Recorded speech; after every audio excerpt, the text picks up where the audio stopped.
बहुत ही दुख हुआ, क्योंकि सारी चीजें जो थी वो पाकिस्तान के फेवर में थी। हमारी होम कंडीशन, हमारी फुल स्ट्रेंथ, उनकी टीम नहीं थी।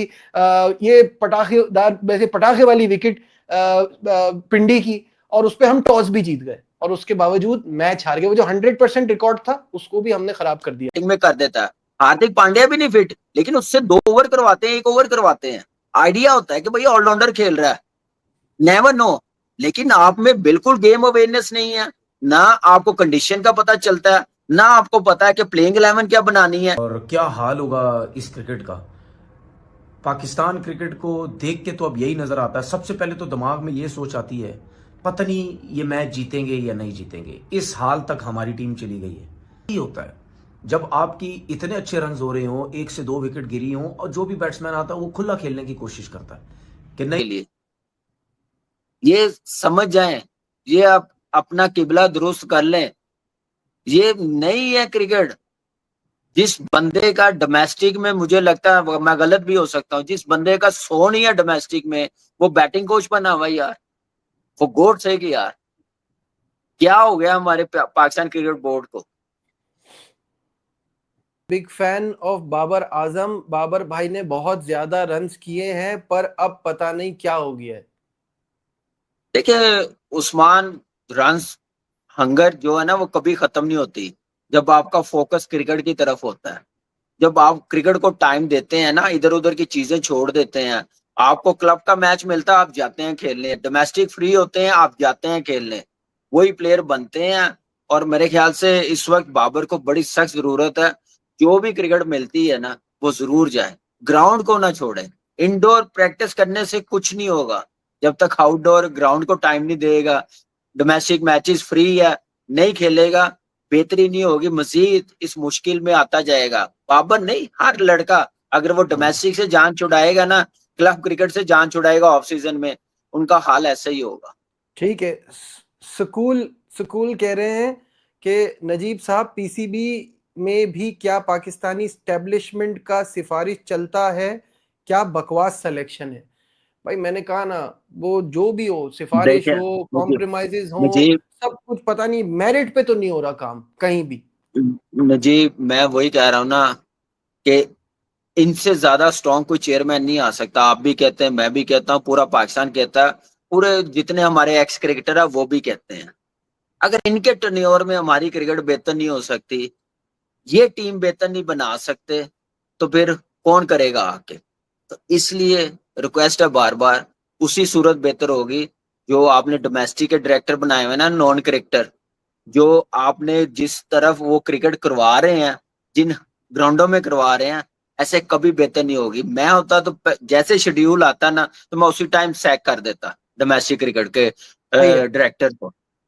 अनुराग कह रहे हैं, कामरान भाई आपके विकेट कीपर बैटर होने के बाद भी कोई प्रॉपर कीपर बैट्समैन नहीं आया, उस्मान की परफॉर्मेंस इतनी खराब। अनुराग यार, रजवान आया है, सरफराज आया है, जैसे भी है इन्होंने लंबा खेले हैं, परफॉर्मेंस दी है, बेस्ट करने की कोशिश की है। अनफॉर्चुनेटली जो तैयार होने चाहिए थे ना हमारे जाने के बाद, मैं पिछले 2015 के बाद कह रहा हूँ, ये वैसे आने नहीं दिए। जो थे, जो बनना चाह रहे थे, उनको करीब नहीं लगने दे रहे। अब ये हालत हो गई है हमारी सिलेक्शन की हालत, ये देख लो सिस्टम की। इससे बड़ा फेलियर क्या है कि T20 क्रिकेट में, वनडे क्रिकेट में या T20 में कोई स्पेशलिस्ट विकेट कीपर नहीं है। 4-4 आपके पास ऑप्शन है। हारिस नहीं है तो कोई भी नहीं है, रिजवान नहीं है तो कोई भी नहीं है, हसीबुल्ला नहीं हो सकता, उस्मान खान मैं सेकंड ऑप्शन में उसको सिलेक्ट कर सकता हूँ, फर्स्ट ऑप्शन में नहीं कर सकता। सही है। मीट यू 9Z, जो फैन अपनी टीम की विकेट, अपनी टीम के प्लेयर की विकेट सेलिब्रेट करे for one player, it's shame. Fan compare Babar with Kohli, please check records, no disrespect Babar. देखिए बिल्कुल यार, बिल्कुल ऐसे ही है। और क्या, मैं हम क्या बात करें, अब इतनी बार हम लोगों ने बात कर ली हुई है इस पे। बाबर कंपैरिजन विराट कोहली का, यार वो बहुत आगे का बनता प्लेयर ही है, नहीं है यार, वो बहुत आगे है। बनता ही नहीं है अच्छा, वो। वो अलग ही दुनिया से कोई आया हुआ है जो उसको कोई भी नहीं कम्पीट कर सकता। ये मैं मेरे रुपिंदर अल्फाज है। रुपिंदर कह रहे हैं other team player come back through performance in domestic and Pakistan player come back when someone not perform in national team, why? ये रुपिंदर हम बोल बोल के थक गए कि ये मैरी गो राउंड चलता है। आज जो टीम में है वो जब बाहर होगा तो बाहर वाला है वो अंदर आ जाएगा, यही चलता है क्योंकि टैलेंट आपके पास ऐसा ही है। नजीब बिल्कुल सही बात की है। प्लेयर कम बैक वही करते हैं जिन्होंने ढेर लगाए होते हैं डोमेस्टिक क्रिकेट में, परफॉर्मेंस के साथ आते हैं। करुण नायर आप देखें कितना परफॉर्म किया उसने, फिर जाके इंग्लैंड टूर पे सिलेक्ट हुआ है। मुझे याद है कि जब मेरा लास्ट कमबैक हुआ था 17 में, मैंने 4 डे क्रिकेट में टॉप किया, 1 डे क्रिकेट में टॉप किया, पीएसएल में टॉप किया, नेशनल T20 में टॉप किया। फिर जाके मुझे मौका मिला, वो भी क्यों मिला कि वो अनफॉर्चुनेटली शर्जील और खालिद लतीफ फंस गए थे एंटी करप्शन में, तो फिर जाके मुझे मौका मिला। मैं तो उस वक्त भी नहीं सोच सकता था, क्यों कि वो दोनों सेटल थे। मजबूरी के तहत मुझे लेके गए, फिर उन्होंने साइडलाइन कर दिया। लेकिन यहाँ पे मुझे बात बताएं, कोई भी लड़का कौन सा विद परफॉर्मेंस आया, किसका कमबैक हुआ? सिर्फ अपने उनको जो फेवरेट लगे हैं, जो अच्छे लगे हैं, कप्तान को, कोच को, चीफ सिलेक्टर को, वही आए हैं, विद परफॉर्मेंस नहीं आए। बेशक मेरे साथ बैठ जाएं। सही कह रहे हैं।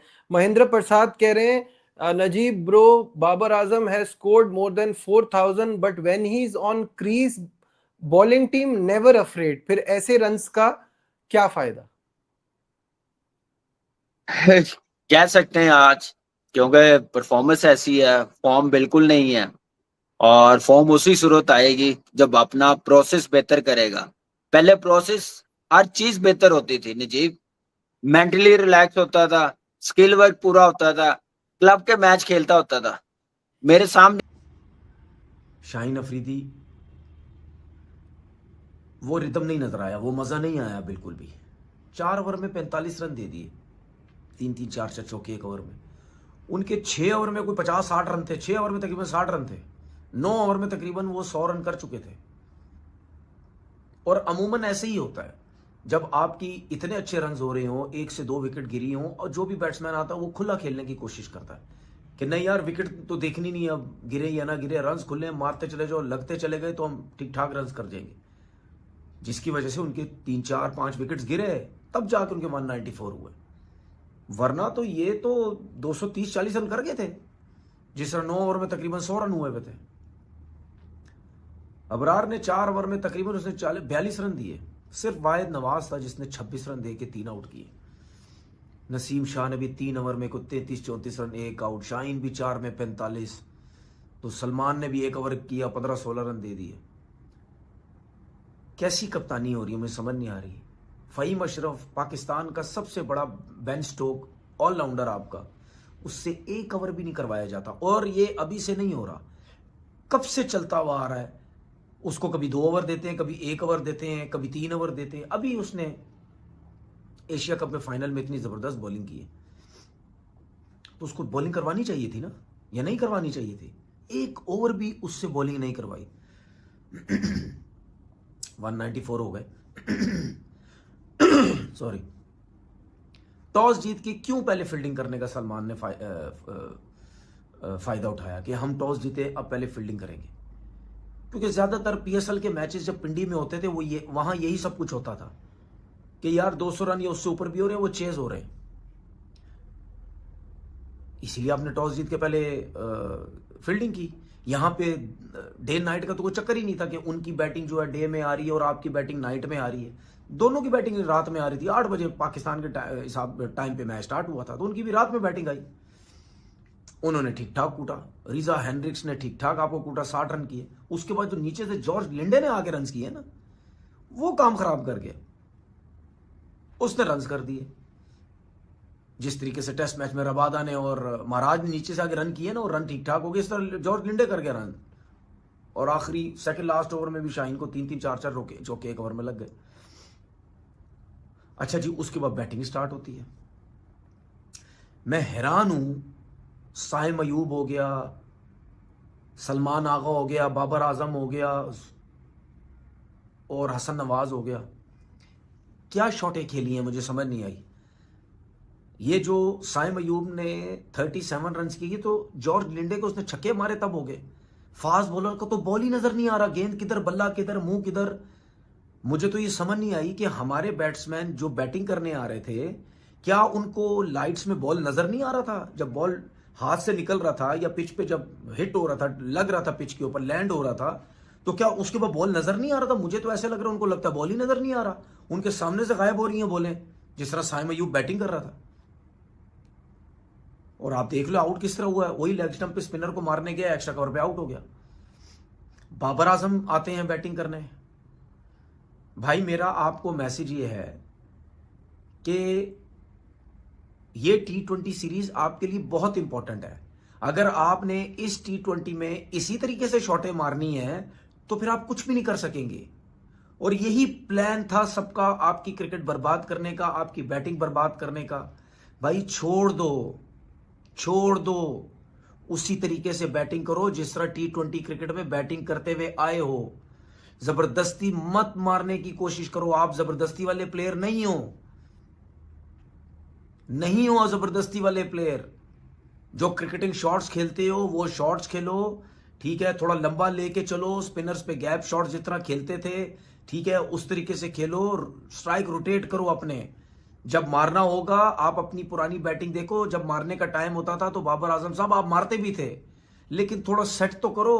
वो क्लियर नजर आ रहा है, चाहे सलमान बैटिंग करने आ रहा है, चाहे हसन नवाज आ रहा है, चाहे बाबर आ रहा है, चाहे कोई भी आ रहा है, वो क्लियर एक चीज नजर आ रही है कि 194 रन तरीके से खेल के नहीं करने, 200 के स्ट्राइक रेट से बैटिंग करके करने हैं। ये चीज टोटल बाबर आजम की और सलमान आगा की बैटिंग से नजर आता है, जो इस किस्म के प्लेयर ही नहीं है। वो कवर्स पे खेलना सलमान तो भूल गया है। बाबर अगर आपको अगले 2 T20 में बैटिंग करता नजर आया, वो भी इसी तरह करेगा, वो भी कवर्स की बॉलें और लेग स्टंप पे खींचने की कोशिश करेगा। और अगले 2 मैचेस में उसने कुछ नहीं किया, फिर वो T20 में नहीं आता वापस, वो बाहर हो जाएगा फिर। तो भाई थोड़ा सा सेंसिबल तरीके से खेलने की कोशिश करो। उसके बाद हसन नवाज साहब आए, आप खुद देख लें, मैं नहीं कह रहा, आप खुद देखें बॉल कितनी नीचे है, बल्ला उसका कितना ऊपर है, खुद कहां जा रहा है, मतलब बॉल लगता है नजर ही नहीं आ रही किसी को। तो 194 रन का जो टारगेट है वो कैसे चेज होगा? उस्मान खान जो है वो आपके सामने स्पिनर पे बहुत अच्छा खेलता और आउट ही स्पिनर पे हुआ। यार जिस प्लेयर की 19-20 मैचेस में सिर्फ 14 की एवरेज हो, उनको आप टीम में ला रहे हो। बाकी जो अच्छे थे, बाबर था, रिजवान था, उनका आप लोगों ने बेड़ा गर्क कर दिया, सारा बेड़ा गर्क कर दिया उनकी क्रिकेट का। प्रेशर डाल के कह के सोशल मीडिया में अपने लिए खेलते हैं, फारिग हैं, प्लेयर नहीं है, ये नहीं है, वो नहीं। ये बातें जो है ना, ये आपको आगे चल के खुद समझ आएंगी। जो मैं बार बार बोलता हूं, हर शो में बोलता हूं, हर वीडियो में बोलता हूं कि इनके होते हुए जब ये लोग कप्तान थे, उस टाइम टीम की परफॉर्मेंस सब कुछ देखो क्या थी। प्री प्लान तरीके से बेड़ा गर्क किया गया इन लोगों का और पाकिस्तान टीम का। मुझे तो नहीं लगा, नजर आता कि यार वाहिद नवाज था जिसने 36 रन की इनिंग की खेली है 20 बॉल पे। बाकी तो कोई नहीं पूरे मैच में नवाज की परफॉर्मेंस थी, बॉलिंग में भी 3 आउट, बैटिंग में भी 36। आप मुझे खुद सारे बता दो कि ये जो पाकिस्तान टीम है, क्या ये क्या करेगी? मुझे समझ नहीं आ रही। आप सर पे खड़ा हुआ वर्ल्ड कप, दूसरी टीम्स कहां चली गई? अब लोग ये कहते हैं ये बी टीम है साउथ अफ्रीका की, ठीक है, क्योंकि जो मेन प्लेयर है 7-8 प्लेयर वो तो है ही नहीं। लेकिन मैं अभी भी कहता हूं कि ये आप ये नहीं कह सकते कि ये बी टीम है, क्योंकि ये जितने भी प्लेयर्स हैं इस टीम के अंदर, आज जो प्लेइंग 11 में भी साउथ अफ्रीका के खेले हैं, इसमें से भी 6-7-8 प्लेयर वो हैं जो साउथ अफ्रीका के साथ स्क्वाड में रहते हैं, चाहे वो किसी भी फॉर्मेट की क्रिकेट हो। ऐसा नहीं है बिल्कुल नए हैं। हाँ, अगर आप उनके कप्तान की बात करें वो नया है। नमस्कार दोस्तों, जय हिंद दोस्तों। जिस तरह कल बाबर आजम ने 0 रन बनाकर साउथ अफ्रीका से हार किया है और पाकिस्तान की बल्लेबाज का कुछ नहीं चला टीम में, इसको लेकर तनवीर अहमद भी बोला है कुछ घटिया क्रिकेट है हमारा। वीडियो पसंद आए तो लाइक करना, चैनल को सब्सक्राइब जरूर करना। मैं मिलूंगा एक न्यू वीडियो में, तब तक के लिए जय हिंद, वंदे मातरम।